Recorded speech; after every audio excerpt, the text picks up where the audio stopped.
Bonjour Bertrand. Bonjour Xavier. Alors Bertrand, on va aborder un sujet qui est en plein dans l'actualité puisqu'on va parler du deuxième tour des élections législatives. Vraiment, il se passe des choses en ce moment? Il se passe quelques trucs. Alors il y a eu un petit, comment dire, une espèce de petite poussée de notoriété des Verts à travers la hype médiatique qu'il y a eu autour de Marine Tondelier. Donc Ouais, ça c'est vrai. la patronne des Verts, depuis quelques jours, est mise en avant par quasiment l'intégralité des médias. Donc on en a fait un papier sur Action Écologie Ouais. sur le site que vous pouvez aller consulter, actionecologie.org. Et du coup, ce serait intéressant d'avoir un peu ton avis là-dessus, parce qu'on remarque qu'en plus de Marine Tondelier, on fait beaucoup ressortir en ce moment Sandrine Rousseau. Bref, les Verts, dans le nouveau Front populaire, cherchent à s'imposer un peu, peut-être au détriment des LFI. Donc, qu'est-ce qui se Ouais, passe? c'est vrai, parce qu'on fait croire qu'ils sont pas aussi terribles que LFI en fait. Alors juste avant de rentrer sur le sujet là, des Verts et de Tondelier, permets-moi de dire quand même sur la campagne qu'on est en train de vivre, là, qu'on est en train de vivre évidemment le cirque antifasciste de d'habitude, hein, qu'on connaît bien, mais qu'on pensait un peu en perte de vitesse ces derniers temps, mais qui se réanime à la faveur de cette législative. Et donc, on voit quand même pas mal d'agressions, t'as remarqué.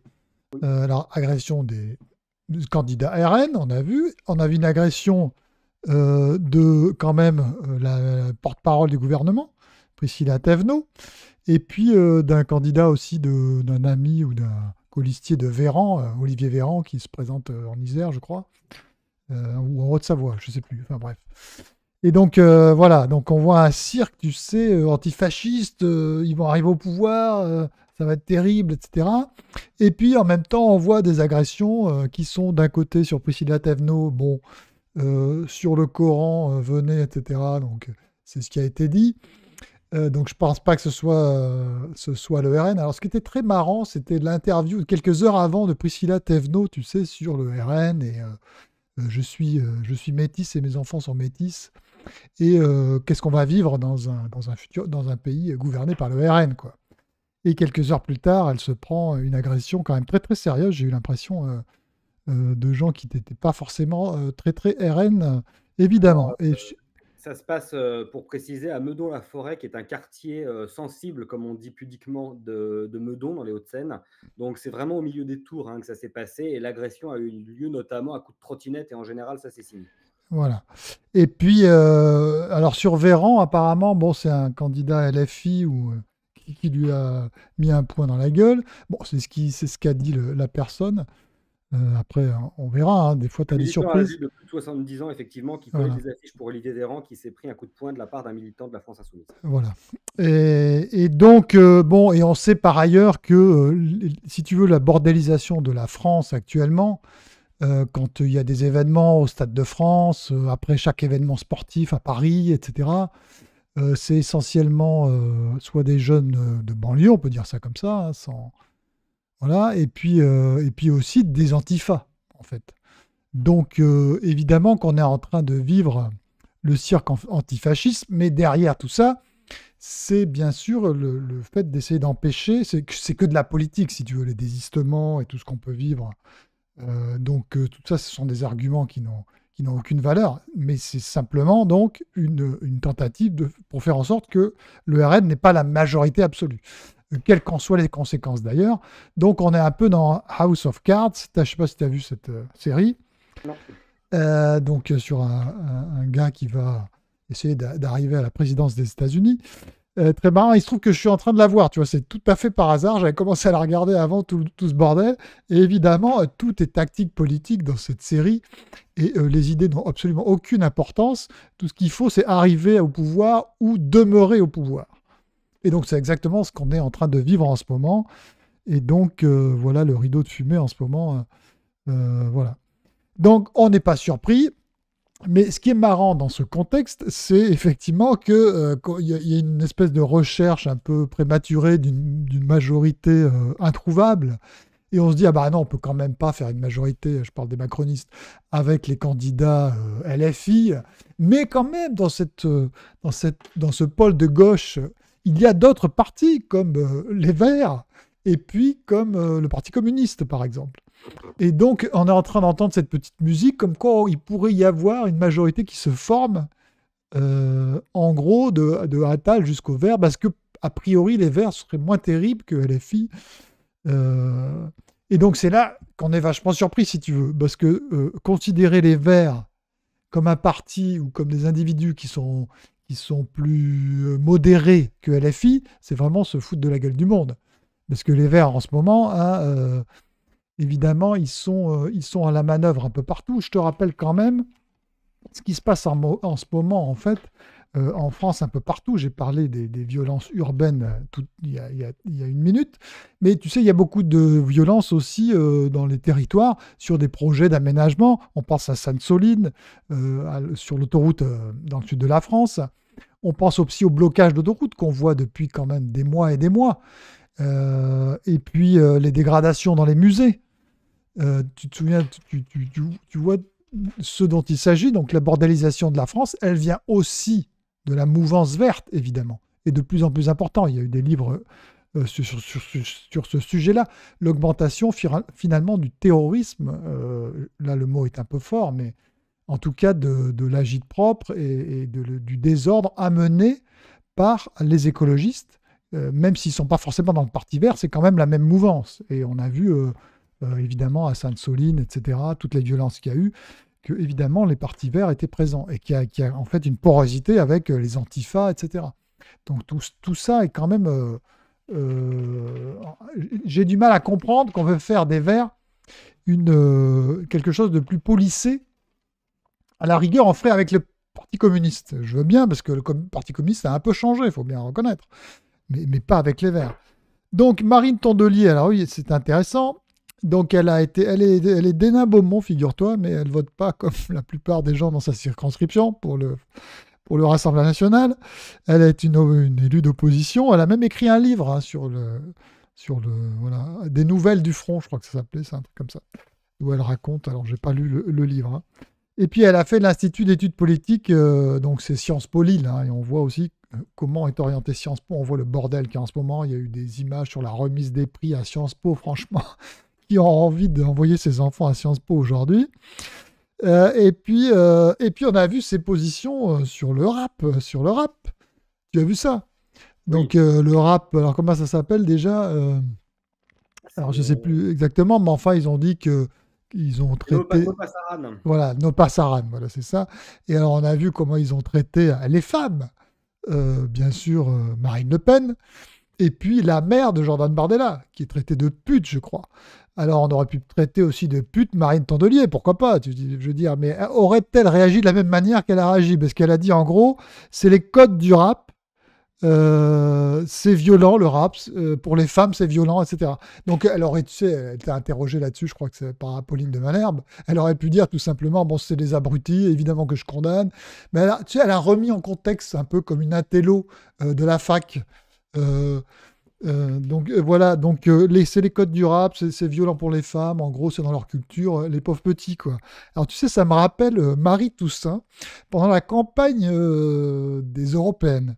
Alors ça c'était extraordinaire parce que elle a été chez comment il s'appelle, chez Hugo Clément. Et Hugo Clément, bon, qui est un type plutôt honnête et je dirais sur ce plan-là, tu vois, politiquement, qui parle avec tout le monde, etc. Et il a son truc animaliste qui est très important, et il lui demande mais alors l'abattage rituel, alors il lui demande d'abord la corrida, oui, alors elle dit Marie Toussaint, j'interdis la corrida, bien sûr, et deuxième question, l'abattage rituel, Marie Toussaint dit c'est compliqué.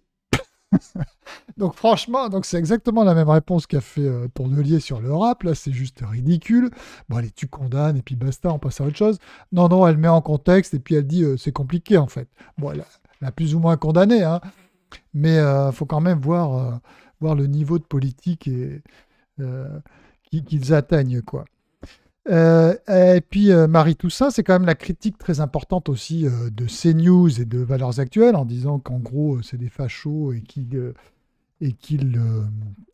sont extrêmement orientés. Alors, effectivement, moi, quand je regarde CNews en ce moment, je trouve que c'est assez orienté, tu vois. Mais Valeurs Actuelles... je trouve, est assez modéré finalement. Si tu lis, c'est un lecteur de Valeurs Actuelles. Moi, j'écris parfois dans Valeurs Actuelles. Je connais bien certains journalistes. Et bon, je trouve pas ça très, tu vois, moins marqué peut-être que CNews même. Mais bon, alors elle pourrait dénoncer aussi le parti pris du service public, et c'est encore plus scandaleux que sur CNews et Valeurs Actuelles, parce que le service public, précisément, dépense beaucoup d'argent public. Bon, tu vois. Et puis, il faut quand même rappeler ce que c'est quand même que les Verts aujourd'hui, hein. Donc, les politiques écologiques. Alors, elle a tweeté un truc, elle a mis, alors, voter pour nous, en gros, c'est mettre le paquet sur la rénovation thermique. Rendre les premiers mètres cubes d'eau gratuits. C'est nouveau, ça. Quand tu vois, on va nous offrir les premiers mètres cubes d'eau gratuits. Voilà. Après, c'est faire une nourriture de bonne qualité et gratuite à la cantine. Bon, pourquoi pas, je sais pas comment elle va faire, mais... Et puis, plus d'espace vert. Bah oui, ça mange pas de pain. Bon, en réalité, c'est quoi les politiques écologiques? C'est pas ce qu'elle dit, là. C'est d'abord tout ce qui concerne les migrants climatiques, c'est la porte ouverte donc à tous les migrants qui pourront justifier des changements climatiques. Alors, la situation n'est déjà pas facile, on va voir ce que ça donne avec eux. C'est quand même... Et puis, c'est toutes les politiques écologiques qui sont menées et mises en place par le centre aujourd'hui en France, qui sont les zones de faible émission, qui est un truc anti-pauvre, hein, puisque les pauvres qui ont des vieilles bagnoles, ils ne pourront plus aller dans les centres-villes, c'est déjà le cas dans pas mal de villes. C'est le zéro artificialisation net, donc c'est une paralysie du territoire. C'est l'interdiction de location des passoires thermiques, on voit ce que ça donne, hein, avec les problèmes de logement. Et puis c'est des éoliennes pour ces espèces de bouseux qui habitent dans la campagne, mais elles n'en ont rien à foutre puisqu'elles habitent, tous les Verts habitent en ville. Et donc la baisse des prix des maisons qui sont autour des éoliennes, ils n'en ont rien à faire bien sûr puisqu'ils ne sont pas concernés. Par contre, c'est toute la France périphérique qui se prend ça dans la figure. Donc voilà ce que c'est quand même que les politiques écologiques, c'est l'augmentation des prix de l'énergie, etc., etc. La baisse du nucléaire, peut-être que Mme Voynet va être élue, hein, le retour de Mme Voynet. Donc quand même, quand on entend cette petite musique qui dit quand même, il pourrait y avoir un accord avec les Verts parce qu'ils sont moins radicaux que LFI, moi personnellement ça me fait sourire parce que je pense que c'est exactement les mêmes. Et donc on va comme ça, alors je sais pas quelle majorité ils vont trouver, ça va être rigolo, là on va, je pense, rentrer dans une crise de régime, je sais pas ce que tu en penses, mais je vois pas où peut nous mener tout ça. Et donc je rappellerai quand même que toutes les politiques écologiques sont depuis quelques années à la base de toutes les révoltes sociales. On peut citer les bonnets rouges en 2013, hein, c'était l'écotaxe. On peut citer évidemment les gilets jaunes.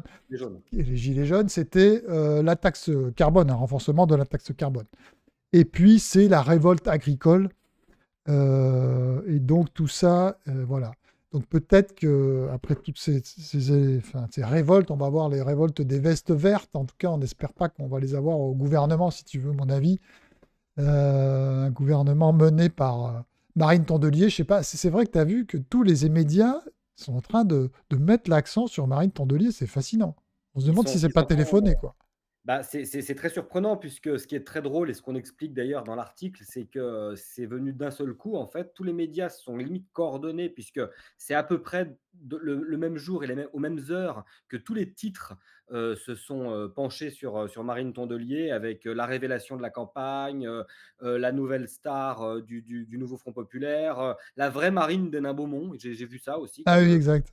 Comme titre, donc c'était assez drôle parce que la vraie marine des Nains-Beaumont visiblement pèse 7%, donc c'est ou je sais plus combien, mais bon bref, la vraie marine des Nains-Beaumont. Enfin bref, il y a eu beaucoup de titres très élogieux envers Marine Tondelier. Oui. Et effectivement, c'est très difficile à expliquer et c'est un peu parti, j'ai l'impression, d'un coup de pression que les Verts ont adressé aux médias en reprochant à ces mêmes médias de ne pas avoir invité Marine Tondelier comme représentante du nouveau Front Populaire dans les débats. Puisque si tu te souviens, on a eu un débat où comment dire, le représentant est Emmanuel Bompard, un autre où il y a eu Olivier Faure et Marine Tondelier a dit à mon tour.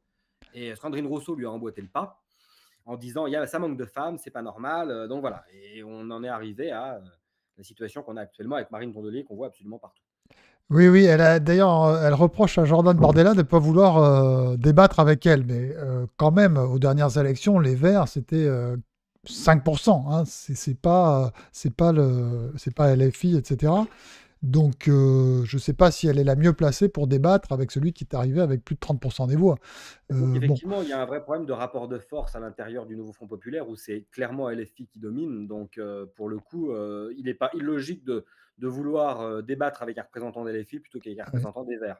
Alors Alors c'est eux, marrant, ouais, cette nouvelle passion alors parce que je la connaissais pas bien, moi je t'avouerai, donc j'ai quand même été l'écouter parce que bon, je connais ce qu'ils disent par cœur, donc souvent, tu vois, je m'inflige pas de les regarder, mais là je suis allé voir, donc je l'ai pas trouvé exceptionnellement, enfin sur les idées, c'est vraiment, ça vole pas haut, sur la forme c'est pas mal.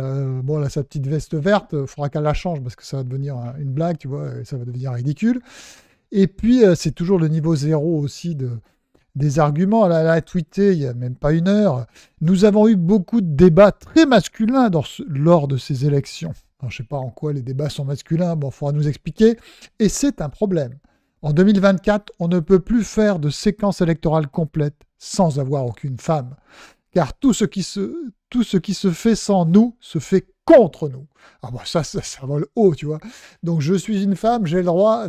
C'est vraiment quand tu n'as plus rien à raconter, tu dis en gros que t'es pas invité parce que tu es une femme. Or, les femmes aujourd'hui en politique sont absolument partout, à droite comme à gauche. Hein. Marine Le Pen n'a pas attendu Marine Tondelier pour diriger le parti. Ou d'ailleurs, il y a aussi beaucoup plus de gens, comme je l'avais dit la semaine dernière, qui sont issus des minorités. Hein. On peut citer par exemple Babette de Rosière. Hein. Est-ce qu'il y a beaucoup de Babette de Rosière chez les Verts? Bon, voilà. Enfin, tout ça est quand même risible. Donc, voilà, on en est là. Donc, les Verts vont-ils faire un accord avec les macronistes, ou plutôt les attalistes maintenant parce que j'ai l'impression que Macron est sur la touche maintenant.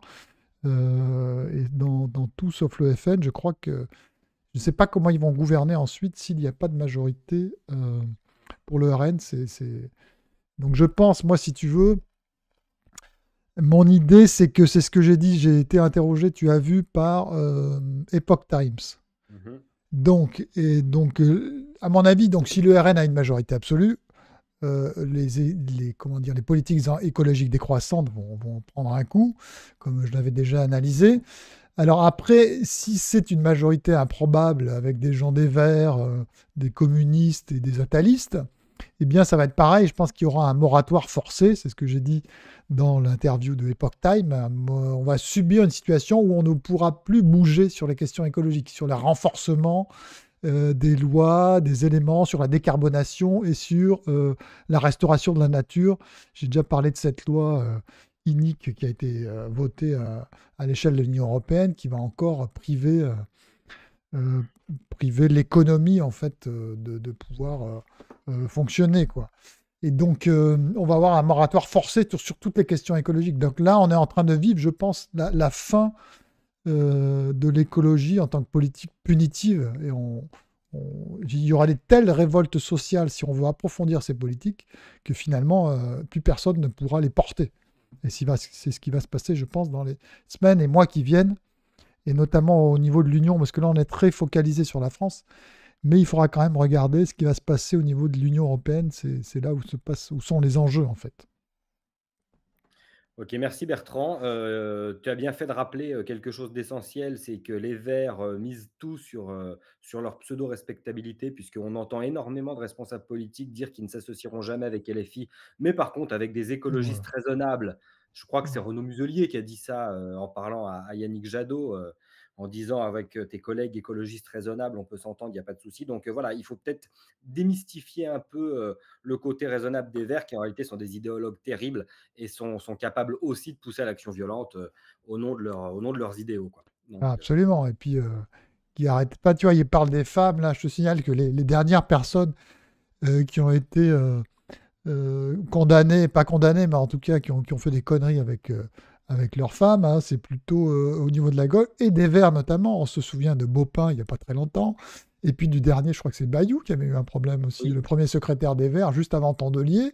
Là aussi, donc arrêtez un peu ces leçons de morale, c'est comme les ONG, et parce que vous êtes pris au piège de vos leçons de morale. Donc ne la ramenez pas trop, et méfions-nous de la veste verte. Merci beaucoup Bertrand. Alors on like, on partage, on commente. Voilà. Et puis, alors, je fais traiter de facho, t'as remarqué? Pas mal en commentaire. Je sais pas Ça, pourquoi. c'est évident, hein. Dès qu'on dit pas ce que certains veulent entendre, Et voilà. et nous, on ne dit jamais ce que les autres veulent entendre, non? Voilà, exactement. À bientôt À Bertrand. bientôt, salut.